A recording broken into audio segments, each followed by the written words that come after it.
Hello everyone, this is Chris again. Wishing you guys a real Merry Christmas and hopefully a Happy New Year coming up. Thought I'd talk about something, or actually redux something that we had talked about much earlier on actually, and this is a concept of binding energy. And as you remember from the first binding energy discussion I did, really what binding energy is, it's the energy that binds the electron to the nucleus of an atom, specifically the hydrogen atom. And this is actually going to be a very important distinction in talking about the hydrogen atom versus other atoms, because there are some very large distinctions that we need to make. So what I'd said is, look, the binding energy is the energy that binds the electron to the nucleus, and from the binding energy we can calculate the ionization energy, because the ionization energy is just the opposite of the binding energy. So the energy to ionize a hydrogen atom is simply just the amount of energy that I have to put into that electron to basically rip the electron off of the nucleus and get it away from the proton. So we talked about the binding energy. We said, look, this is what falls out of the E part of the time-independent Schrodinger equation. Was this -1 over n squared times the mass multiplied by the charge on the electron cubed divided by 8 epsilon naught squared. Epsilon naught, again, is just it's the permittivity of the vacuum, but really what it is it allows us to make conversions much easier, because again we want to have joules fall out of this, because joules are the basic units of energy, multiplied times h squared, h being Planck's constant. Well, what I'd said earlier was, I said, well, look, you can take all of this here and you can put all this together, because this doesn't change, and you can basically put all these numbers together and come up with a single constant. And that constant is known as the Rydberg constant, or R sub h, which comes out to be 2.18 times 10 to the negative 18 joules. So then I said, now we can simplify this formula a little bit, and we can say, look, the binding energy of a hydrogen atom is negative R sub h, or negative Rydberg constant, divided by n squared. And then I kind of said, well, what is n?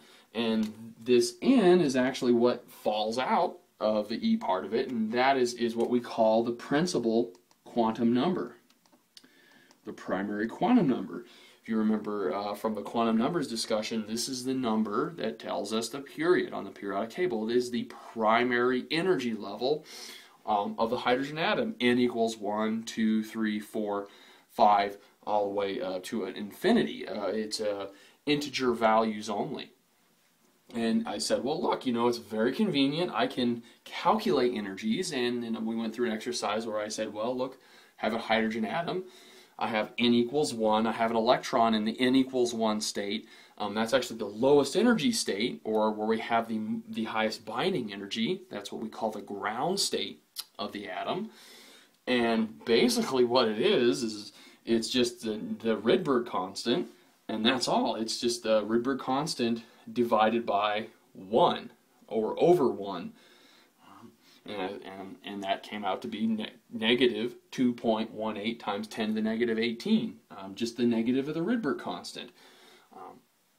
And then I said, well, look, we need to put positive 2.18 times 10 to the negative 18 joules to ionize this. Again, it's just the opposite of the Rydberg constant, and we could calculate all that. And that's kind of where I left it. Well, that's all good for a hydrogen atom. But here's the problem. I'm going to go ahead and erase this.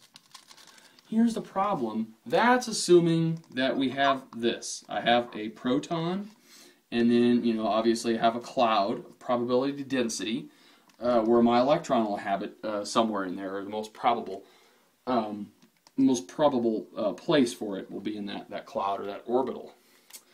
Well, that's great if we're talking about hydrogen atoms, but we have 100 and some other atoms that we need to consider. And let's say that I have helium. Well, helium has not one proton, but it has two protons in the nucleus. Well, that effectively doubles the amount of charge that we have. So if I have helium, and I have helium in the same configuration, one electron, just one electron, in the 1s orbital, in n equals 1 state, well, the binding energy is going to be very different for this electron than the electron of the hydrogen atom. So what we need to do is we need to modify our formula just a little bit. In this case, the case of that hydrogen atom, what I can do is I have to add in this z squared times r sub h divided by n squared. Obviously you have to put a little negative there. And then, well, we got to ask ourselves, well, what in the heck is going on here? What did I do differently? Well, the only thing that I did differently is I added this negative. Well, there was always a negative here, but I added this z squared. And what z z is just the nuclear charge. So what I'm accounting for is that I not only, in this case, in the case of hydrogen, I had 1, right? So in the case of hydrogen, I could just put a negative 1 there, RH over n squared, and I could get energies just fine. But in the case of that helium, I have to put a 2 in there and then square it, because I have to account for the nuclear charge, that there's one more proton instead of just one. There's 2 protons in this case instead of 1. What if I had, let's say, I had another atom, we'll just pick lithium. Lithium's atomic number is 3. Well, I have 3 protons in the lithium atom. So I'd have to put a 3 here and square it, multiply it by the Rydberg constant, then divide by n squared to get the binding energy. So this is very handy, this z squared r sub h, for any one electron atom. And I need to stress that this only works for a 1 electron atom. So if I have helium plus, what does that mean? That means helium that is minus 1 electron. It's helium with only 1 electron. Normally in nature, helium has 2 electrons, but if we ionize one of them, and I just have helium plus with 1 electron and 2 protons, this formula will work.